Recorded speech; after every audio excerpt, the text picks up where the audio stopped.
Joining us now, early Siri, Uber, and Roku investor, and now managing director with Menlo Ventures, Shawn Carolan, and with us here at Post 9, Foundation Capital general partner Steve Vassallo. Welcome to you, Steve. iOS 11 has a number of tweaks in it, a little bit of a change to the look of it overall.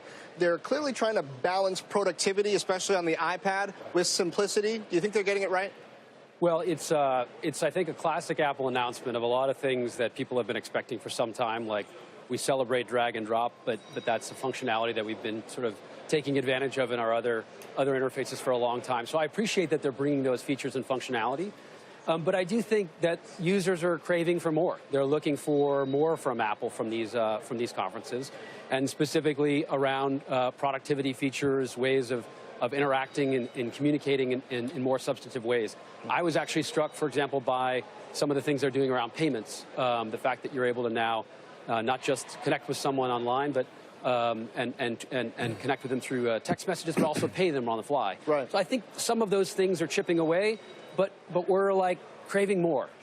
Well, Shawn, between ARKit, this augmented reality platform Apple announced, Amazon Video actually moving to Apple finally, and Apple's kind of peer-to-peer Apple Pay announcement, which one did you think was the most significant?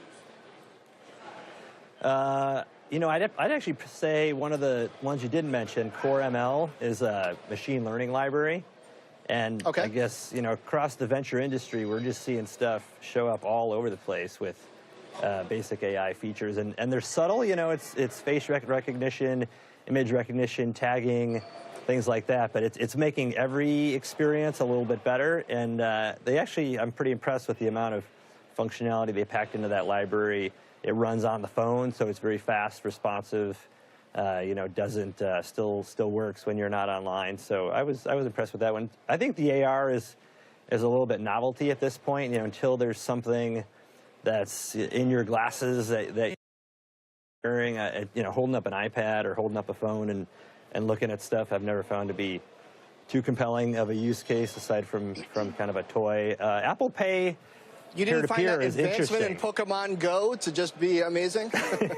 You know, I predicted that was a fad, and I think it got a little bit bigger than I thought it would. But, you know, it still is a game. It's not changing daily life, which is, I think, the real advances. So when you look at Core ML, what kinds of businesses, Steve, do you think are going to be able to take the best advantage of that? As you look throughout your portfolio, the types of companies that are tapping into machine learning, does that excite you? So machine learning, I think, is absolutely a big piece of what Apple's investing in. They have some of the most talented hardware designers on the planet. And unlike maybe some of the companies that they compete directly with, they build hardware, which fundamentally they're new computing architectures that need to be built to support machine learning workloads. So I'm excited about what they're doing there. And to Shawn's point from a minute ago, exposing those features and functionalities through APIs is going to basically birth a whole bunch of really interesting innovations. So, like?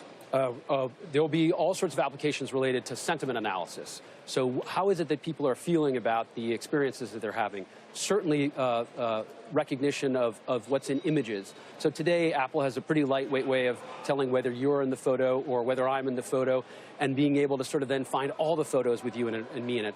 The developers have been craving that functionality at the API level, and Apple's exposing that to them for the first time. So I think we're going to see that really bear out, also with respect to gaming. And this is what struck me perhaps more under the covers. Many folks were not noticing. In fact, Metal a year ago, no one really was talking about it. Metal 2 yesterday is really actually, I think, going to be a very disruptive thing. The partnerships that they announced with Epic and Valve to expose high-performance functionality to developers, that's when really cool stuff happens at the app layer. So I'm excited about it.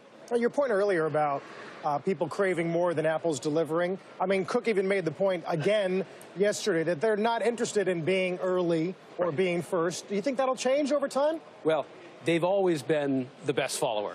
We always sort of give them credit for saying, hey, they just announced something really new, but then we look and we say, hey, wait, these Intel processors were in IBM's laptops or in Samsung's laptops a year ago. And then we celebrate drag and drop, as I mentioned earlier. So Apple's always been really good at this sort of notion of following with a better product. They weren't the first smartphone, they weren't the first MP3 player, but they clearly own those markets today. I think what's interesting is what's going to happen with this battle for the home. It's clear that Amazon wants it. They want to sort of own it through the lens of commerce. Google cares about it with respect to information. Apple, I think, really wants to own it with respect to entertainment and digital media. And that's why I think this device that they launched yesterday could be very interesting. It's priced higher than any other device competitively, but it also is going to deliver much more. And I think that's where the Apple strategy of delivering a better product later might actually bear out.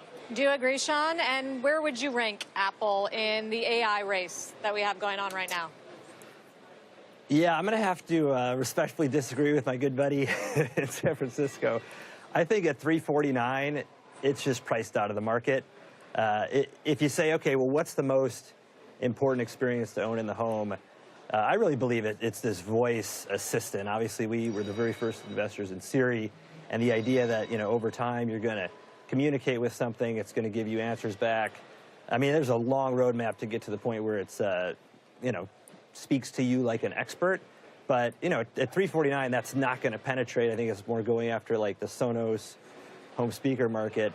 In the voice assistant battle, which I think is a really fascinating one, that strategy is not positioning them well to win. I think the two leading horses in that race, for the consumer angle at least, I think is Amazon with the Echo. I think they're going to ship probably 20 million this year, growing over like 6 million last year. And then Google, the Google Home is not, super pervasive product, but if you think of who has the most voice queries right now, Google, I think it's 20% of Google queries now are coming in over voice.